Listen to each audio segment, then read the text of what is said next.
Hello Buccaneers, we are at Mesa Verde National Park in Colorado and we're going to show you the fun things you can do here. Now we're getting our Junior Ranger booklets. As many as you want, but 3 is... Alright, so we bought the National Park sticker and we're going to place it in the Rocky Mountain region along with Rocky Mountain National Park and Great Sand Dunes National Park. Do the first half. I want to stamp it. Ready?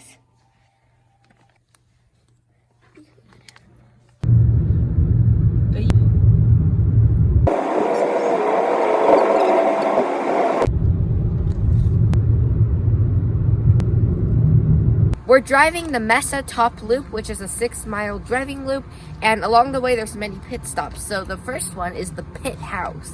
Pit house. Pit house. Pit.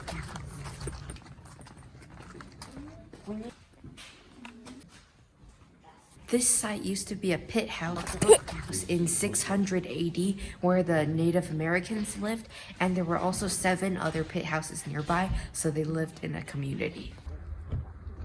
The next stop is Navajo Canyon Overlook.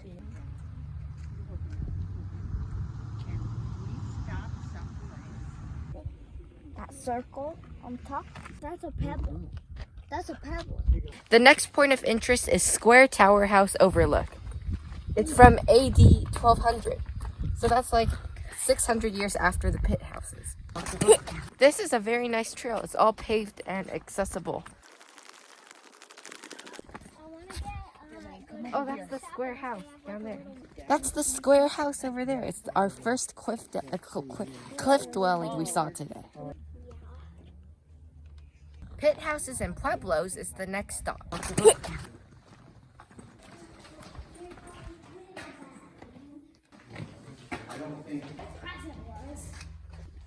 No, it's not.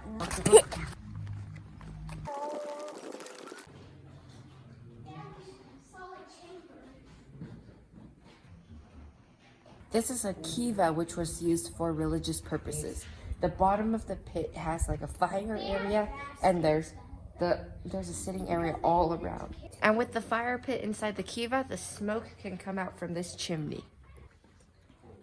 Next is Mesa Top Sites, AD 900. Wow. These actually used to be towers, but then the towers over the years just went away. And the towers were linked by underground tunnels, as you can see, to kivas. This is the Sun Point view, and we can see houses there in the cliff. Behind me is the Fire Temple, another religious location. This is the Sun Temple. We were just on the other side, and now we're actually at the temple. Let's go inside. Never mind. I can't see. I'll lift you up. Interesting. That is the Cliff Palace, and unfortunately it's closed for tours right now. The clouds look so cool on your camera. We're gonna turn in our Junior Ranger booklets for a badge. Let's see. Tell me one thing. It's okay. Repeat after me. As a Mesa Verde Junior Ranger, As a Mesa Verde Junior Ranger, I promise to protect Mesa Verde I promise to protect Mesa Verde and all national parks. and all national parks. I also promise to stay on trails, not tickle the lizards, What? not tickle the lizards. I never saw that when I looked at that. Oh, that's because this is my special one. Oh, whatever. You gotta say it. Not take the lizards And recycle when I can. and recycle it. I will also respect I also respect all people and cultures. All right, well done, gentlemen. I never saw the That's tickling right. You a thought you lizard memorized part. it ahead of time. Thank you. We're hiking on a paved road to the Longhouse for a guided tour, and the paved road is 0.7 miles. Each way should take 20 minutes, and behind us are very scary looking clouds.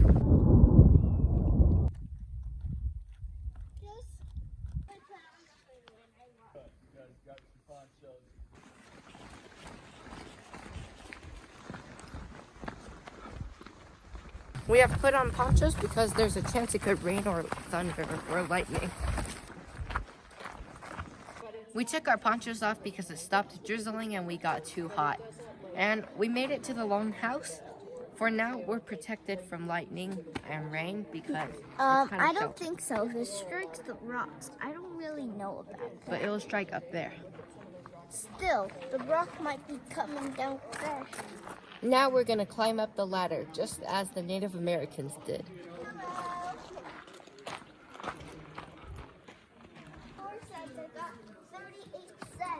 Be careful about the last step.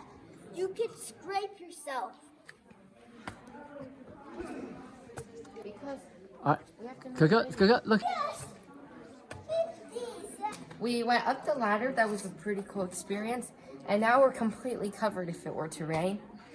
There's a pile of logs here. Maybe the Native Americans used that for fires, like cooking.